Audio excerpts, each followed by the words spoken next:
Muhojir taksichini zo'rlashda ayblagan qiz yolg'onni tan oldi. Amerika Qo'shma Shtatlari migrantlar uchun o'z-o'zini deportatsiya qilishga mo'ljallangan ilovani ishga tushirdi. Ukraina dronlari Moskvaga ommaviy hujum uyushtirdi. Qurbonlar bor. Rossiya ichki ishlar vaziri endi xorijliklarning o'zi migratsiya ro'yxatidan o'tish uchun elektron ariza jo'natishi mumkinligini ma'lum qildi. Sankt-Peterburgda 150 ming xorijlikka soxta registratsiya qilib bergan guruh ishi sudga oshirildi. Yekaterinburgdagi migratsiya markazi eshiksiz qoldi. Muhojir taksichini zo'rlashda ayblagan qiz yolg'onni tan oldi. Krasnodarda 21 yoshli qiz ijtimoiy tarmoqlarda yangi obunachilarni jalb qilish maqsadida o'z sahifasida muhojir taksichi tomonidan dugonasi zo'rlagani haqida o'ylab topilgan hikoyani yozgan. Politsiya uning uzr so'rab gapirgan videosini yozib oldi. Hozirda bu voqea bo'yicha keyingi choralarni ko'rish haqida qaror qabul qilmoqda. U o'z so'zida afsusda ekanini aytib, tegishli chora ko'rmaganlikda ayblangan. Politsiya xodimlaridan va taksichilardan kechirim so'ragan. Sankt-Peterburgdagi kuryerlar uchun ma'lumot. DPS xodimlari 14-martgacha elektrovelosipedda harakatlanayotgan kuryerlarga nisbatan katta reyd o'tkazadi. Maqsad kuryerlar ishtirokidagi avariyalarni kamaytirishdir. Sankt-Peterburgdagi do'stlaringiz bilan ulashishni unutmang. 2024-yil yaqinlariga ko'ra Rossiya Federatsiyasida noqonuniy xatti-harakatlari munosabati bilan 1684 kishiga nisbatan Rossiya fuqaroligini bekor qilish to'g'risida qarorlar qabul qilindi. Rossiya fuqaroligiga qabul qilingan shaxslar uchun fuqaroligini tugatish uchun asoslar: jinoyat sodir etish, Rossiya Federatsiyasining davlat xavfsizligiga tahdid soladigan harakatlar qilish, harbiy ro'yxatga turish majburiyatini bajarmaslik, soxta hujjatlarni taqdim etish yoki yolg'on ma'lumotlarni berish orqali Rossiya Federatsiyasi fuqaroligini olish. Perm o'lkasida migrantlarga taksichi, haydovchi va sotuvchi bo'lib ishlash taqiqlandi. O'lka gubernatorining qaroriga ko'ra 2025-yilda patent asosida migrantlarga neft qazish, neft mahsulotlarini ishlab chiqarish, xavfli yuklarni tashishda ham ishlash cheklandi. Amerikaga o'tamiz. Amerika Qo'shma Shtatlari migrantlar uchun o'z-o'zini deportatsiya qilishga mo'ljallangan ilovani ishga tushirdi. SVP Home deb nomlangan mobil ilova noqonuniy migrantlarga hibsga olinmasdan mamlakatni mustaqil ravishda tark etish imkonini beradi. Ular keyinchalik qonuniy ravishda qaytib kelishi mumkin bo'ladi. O'zbekistonliklar Rossiyada uy-joy sotib olish bo'yicha yetakchilar qatoriga kirdi. Rossiyada ko'chmas mulk sotib olish bo'yicha O'zbekiston fuqarolari xorijiy xaridorlar orasida 3-o'rinni egalladi. Qayd etilishicha, amalga oshirilgan ko'chmas mulk bilan bog'liq savdoning 15% O'zbekiston hissasiga to'g'ri keladi. Nashrga ko'ra, o'zbekistonliklardan tashqari Belarus 21% va Qozog'iston 18% fuqarolari Rossiya ko'chmas mulkini sotib olish bo'yicha yetakchilik qiladi. Xabarga ko'ra, chet el fuqarolari boshqa hududlarga qaraganda Moskva 65%, Sankt-Peterburg 10% va Moskva viloyatidan 15% ko'proq kvartira sotib olgan. Mutaxassislar xorijiy fuqarolarning Rossiya ko'chmas mulkiga bo'lgan qiziqishni bozorning jozibadorligi va kapitalni saqlab qolish imkoniyati bilan bog'lamoqda. Diqqat, Shahrisabz aeroporti vaqtincha yopiladi. Shahrisabz aeroporti uchish-qo'nish yo'lagida kapital ta'mirlash ishlari boshlanishi munosabati bilan o'z faoliyatini vaqtincha to'xtatadi. Aeroport 2025-yil 13-mart Toshkent vaqti bilan soat 5:00 dan 2025-yil 25-mart 5:00 gacha faoliyat yuritmaydi. Ukraina dronlari Moskvaga ommaviy hujum uyushtirdi. Qurbonlar bor. Rossiyaning Moskva shahri va uning atrofiga Ukraina dronlari ommaviy hujum uyushtirdi. Oqibatda bir kishi halok bo'ldi. Havo hujumidan mudofaa tizimlari 65 ta dronni urib tushirgan. Bu haqda shahar meri Sergey Sobyanin o'zining Telegram kanalida ma'lum qildi. Dastlabki 6 dronning urib tushirilgani haqida Moskva meri Moskva vaqti bilan soat 4:35 da ma'lum qilgan. Shundan so'ng yana o'nlab dronlar yo'q qilingan. Ularning bir qismi Ramenskiy va Domodedovo hududi hududlarda urib tushirilgan. Sobyaninning so'zlariga ko'ra, Moskvadagi Domodedovo ko'chasida uy tomi dron qoldiqlari tushishi oqibatida zarar ko'rgan. Shu bois Zhukovskiy va Domodedovo aeroportlarida parvozlar cheklangan. Moskva viloyati gubernatori Andrey Vorobyovning so'zlariga ko'ra, Vidny va Domodedovo shaharlariga dron hujumi vaqtida bir kishi halok bo'lgan, yana 3 kishi jarohat olgan. Uning aytishicha, Ramenkada dron qoldiqlari ko'p qavatli uyga tushib 19 dan 22 qavatgacha bo'lgan, bir necha kvartiralarga zarar yetkazgan. 9 nafar katta yoshli fuqaro va 3 nafar bola evakuatsiya qilingan. Ular qarindoshlari va qo'shni gimnaziyada joylashtirilgan. Shuningdek, Rizan va Tula viloyati rasmiylari ham dron hujumlari qaytarilgani haqida xabar bergan. Belgorod gubernatori Vyacheslav Gladkovning aytishicha, dronlar viloyatning bir qancha hududlariga hujum qilgan. Xususan, Krasnaya Yaruga qishlog'ida elektr uzatish liniyalari zarar ko'rgan. Valuyk shahrida uy yonib ketgan. Garovron tumani Dobroye qishlog'ida bir xususiy uy va 4 avtomobilga zarar yetgan. Eslatib o'tamiz, avvalroq Rossiyaning qo'shinlari Donetsk viloyatidagi Dobropolye shahrida zarba berishi oqibatida 11 kishi halok bo'lgan va yana 30 kishi jarohat olgan. Zarba oqibatida 8 ta 5 qavatli va bir ma'muriy bino, qolaversa 30 ta avtomobil zarar ko'rgan. Yashash joylarida va ma'muriy binoda yong'inlar yuzaga kelgan. Yong'inlarni o'chirish davomida dron bilan yana bir zarba berilgan. Oqibatda o't o'chirish mashinasi shikastlangan. Toshkentda Moskvaga uchayotgan samolyot dron hujumi sababli boshqa aeroportga yo'naltirildi. 11-mart kuni Uzbekistan Airways kompaniyasining Toshkentdan Moskvaga uchayotgan yo'lovchi reysi yo'nalish bo'yicha Zakira aeroportiga yo'naltirildi. Bu haqda Toshkent osmoni yangiliklari Telegram kanali xabar berdi. Qayd etilishicha, yo'lovchi reysi ekipaji Zakira aeroportiga Sankt-Peterburgdagi Pulkovo aeroportiga yo'nalish to'g'risida qaror qabul qilgan. Bunga Vnukovo aeroporti dron hujumi sababli yopilgani sabab bo'lgan. Ma'lum bo'lishicha, aeroportda kovyor rejimi joriy etilgan. O'zbekistonliklar Turkiyaga kelin bo'layotgan xorijliklar orasida yetakchilardan biri bo'ldi. 2024-yilda 3509 o'zbekistonlik ayol Turkiya fuqarolariga turmushga chiqqan. Bu haqda Turkiya statistika instituti ma'lum qildi. Qayd etilishicha, ushbu ko'rsatkich bo'yicha o'zbekistonlik ayol turk erkaklari turmush qurgan xorijliklar orasida 2-o'rinni egallagan. 1-o'rinda suriyalik ayollar qayd etilgan. Kuchli uchlikni marokashlik ayollar yopib bergan. Turkiya fuqarolari uylanayotgan xorijiy ayollar top 5 talaga. Suriya 3519 ta, O'zbekiston 3509 ta, Marokash 2427 ta, Ozarbayjon 2195 ta,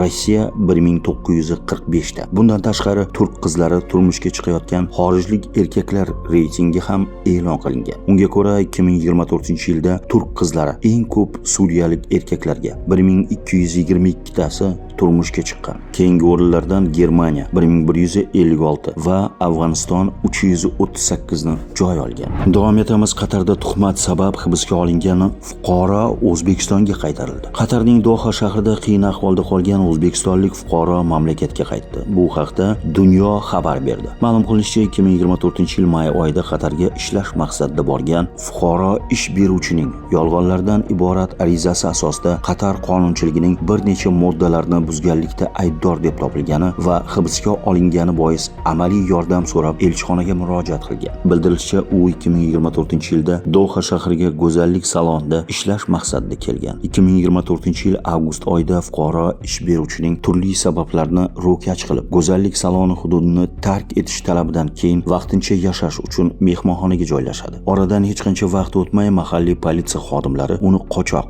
va o'g'irlikda gumon qilib qo'lga oladi. Qiyin vaziyatda qolgan fuqaro haq-huquqlarini himoya qilish maqsadida O'zbekiston diplomatlari tomonidan unga konsullik huquqiy yordam ko'rsatilgan, vaqtincha turar joy va oziq-ovqat bilan ta'minlangan. Surishtiruvlar davomida unga ish beruvchi tomonidan tuhmat qilganini, kafil ruxsatsiz qochgani va o'g'irlikni sodir etgani sababli 1 yillik jazo muddatini o'taguncha Qatar hududini tark eta olmasligi ma'lum bo'lgan. Qatar huquqni muhofaza qiluvchi va tegishli organlar bilan olib borilgan muzokaralar va sud eshituvlari jarayonlarida diplomatlar ishtiroki ta'minlangan. 8 oy davomida olib borilgan sa'y-harakatlar natijasida 1 yil muddatga jazoni ijro etishga hukm qilingan fuqaro sud zalidan aybsiz deb topilib ozod qilingan. Shuningdek, unga Qatar hududini tark etish bo'yicha qo'yilgan barcha taqiqlar olib tashlangan. Joriy yil 5-mart kuni diplomatlar ko'magida u Doha Toshkent yo'nalishidagi to'g'ridan-to'g'ri havo qatnovi orqali O'zbekistonga qaytarilgan. Eslatib o'tamiz, avvalroq Rossiyaning Vladivostok shahrida og'ir tan jarohati olgan O'zbekiston fuqarosi mamlakatga qaytarilgandi. O'zbekistonliklarning buyraklarini pullagan ayol Polshada qo'lga olindi. O'zbekistonliklarning buyraklarini pullagan ayol Polshada qo'lga olindi. Polsha politsiyasi inson organlari savdosi bilan shug'ullanib kelgan 35 yoshli ukrainalik ayolni qo'lga oldi. Bu haqda mamlakat prokuraturasi xabar berdi. Ma'lum qilinishicha, Polsha politsiyasi Interpol tomonidan qidirilayotgan ukrainalik ayolni qo'lga olgan. U 2017-yil iyulidan 2019-yil yanvarigacha Qozog'iston, Armaniston, Ozarbayjon, Qirg'iziston, Tojikiston, Tailand va O'zbekistonda inson buyraklarini noqonuniy ravishda sotib olib, ularni qora bozorga sotish bilan shug'ullangan. Qayd etilishicha, ukrainalik ayolni Qozog'iston hukumati qidirgan, chunki u ushbu mamlakatda inson organlarini savdosi bilan shug'ullanganligi va xalqaro jinoyat tashkilotiga a'zo bo'lganligi sababli 12 yilga sirtdan ozodlikdan mahrum qilingan. Polsha chegara nazorati o'rnatilgan tekshiruvda ayolning xalqaro qidiruv bazalarida mavjudligi aniqlangan. Shuningdek, Qozog'istonning sud tizimi ishni Interpolga yo'llagan. Hozirda jinoyatchi ekstraditsiya qilinishi uchun sud qarori kutilmoqda. Eslatib o'tamiz, avvalroq Qirg'izistonda inson a'zolarini xorijga noqonuniy sotish bilan shug'ullangan jinoiy guruh a'zolari qo'lga olingandi. Gosdumaga migrantlarga bitta patent bilan ikkita hududda ishlashga ruxsat berish to'g'risidagi qonun loyihasi kiritildi. Hujjatni Rossiya hukumati kiritgan. Demak, bu qonun tez orada qabul qilinadi. Yaxshi xabar, xorijliklarning SNILS olishini osonlashtirishmoqchi. Rossiya raqamli rivojlanish vazirligi SNILS olish, gosuslugida tasdiqlangan akkaunt ochish, biometriyani ro'yxatdan o'tkazish va SIM kartani rasmiylashtirishni MFCga, ya'ni ko'p tarmoqli markazga bitta tashrifda hal qiladigan bo'lishini taklif qilmoqda. Ya'ni hamma xizmat birlashtiriladi va bir marta borganda barcha xizmatni olish mumkin bo'ladi.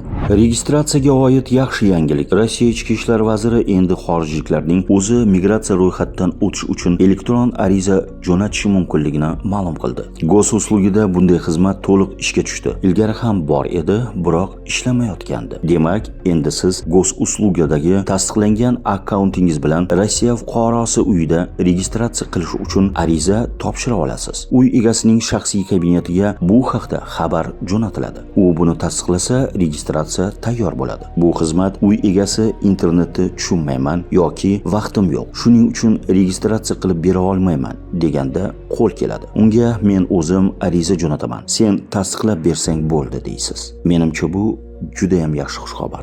Hurmatli aka-uka, opa-singillar, dron hujum paytida kishi o'zini qanday tutish kerak? Rossiya favqulodda vaziyatlar vazirligi tavsiyalari. Agar bino ichida bo'lsangiz, pastki qavatlarga, yerto'la yoki parkingga tushing. Liftdan foydalanmang. Kvartirada derazasiz joyni toping. Odatda bu vanna xonasi. Polga o'tiring. Zinhor derazalarga yaqinlashmang. Hujumdan keyin va dron yoki uning qismini ko'rganingizda zinhor unga tegina ko'rmang. Qurilma bo'lgan joyni zudlik bilan tark eting. Agar ko'chada bo'lsangiz, zudlik bilan yaqin atrofdagi bino ishiga, yer osti o'tish yoki parking joyiga berkining. O'zingiz uchun ehtiyot qiling. O'tgan yili xorijliklarga nisbatan 3 milliontadan ziyod ma'muriy bayonnoma tuzilgan. 2024-yilda migratsiya sohasidagi qonunbuzarliklarni aniqlashga qaratilgan naq 300 mingta tadbir o'tkazilgan. Bu 2023-yilga qaraganda 3.4% ga ko'pdir. Shuningdek, o'tgan yili 1684 kishi jinoyat sodir etgani uchun olgan Rossiya fuqaroligidan mahrum qilingan. Sankt-Peterburgda 150 ming xorijlikka soxta registratsiya qilib bergan guruh ishi sudga oshirildi. Jinoiy guruh 20 kishidan iborat bo'lgan, ular orasida Kolpina tumani deputati ham bor. Guruh 2020-2022 yillarda xorijliklarga soxta registratsiya qilib berishni yo'lga qo'ygan va bundan daromad olgan. Ayblanuvchilarning 128 million rubllik mol-mulki xatlangan. Xorijliklarning registratsiyalari va u asosida olgan hujjatlari bekor qilingan. Diqqat, Rossiyada MMA klublari yoppasiga tekshirilishi mumkin. Adolatli Adaletli Rossiya, ya'ni Справедливая Rossiya partiyasi yetakchisi Sergey Mironov bosh prokuraturani MMA klublarni ehtimoliy radikallarni tayyorlashga aloqadorligini tekshirishga chaqirmoqda. Mironovning aytishicha, faqat Moskvaning o'zida 500 taga yaqin yashirin sport seksiyasi bor. Rossiyada o'tgan yili 2 milliontadan ziyod patent va ishlash ruxsatnomasi rasmiylashtirilgan. Ish beruvchilar ichki ishlar organlariga xorijliklar bilan mehnat shartnomasini tuzgan to'g'risida 3 millionta udamleniya topshirgan. Bu oldinga qaraganda 30% ga ko'pdir. 2024-yilda xorijliklar sodir etgan jinoyatlar 9% ga kamaygan. Yekaterinburgdagi migratsiya markazi eshiksiz qoldi. Sulimov ko'chasidagi markazda olomon ichkariga kirish ilinjida eshikni ilyagidan chiqarib yuborgan. Markaz hammaga xizmat ko'rsatishga ulgurmayapti. Odamlar erta tongdan kelib navbat olishga urinmoqda. Bir necha kundan buyon hujjat topshira olmay sarson bo'layotganlar ham bor. Bu markazga hozir politsiyaning qo'shimcha naryadi jo'natilgan. Rasmiylar may-iyunda migratsiya markazi sifatli xizmat ko'rsatishi uchun Kislorodnaya ko'chasidagi ikkita yangi binoga ko'chib o'tishni ma'lum qilishdi. Rossiyaga qaytamiz. Rossiyaning Tomsk viloyatida og'ir kasallikka chalingan O'zbekiston fuqarosi vatanga qaytarildi. Bosh konsulxonadan olingan ma'lumotga ko'ra, Tomsk viloyatiga ishlash uchun kelgan o'zbekistonlik tanasining bir qismi ishlamay qolgan va mustaqil harakat qilish imkoniyatidan mahrum bo'lganligi sababli ushbu viloyatdagi 2-sonli klinik shifoxonasida yotqizilgan. Rossiyalik shifokorlar erkakka barcha zarur tibbiy muolajalarni amalga oshirgan. Bemorning ahvoli og'irligi inobatga olinib, uning O'zbekistonga qaytishi uchun zarur ko'mak ko'rsatildi. Musofir yurtlarda aslo kasal bo'lmang. O'zingizni ehtiyot qiling. Salomat bo'ling. Dilshod Umarov. Kanalimizga obuna bo'ling. Like va podpiska tugmasini bosishni unutmang. Fikr va mulohazalaringizni kommentariyada qoldiring.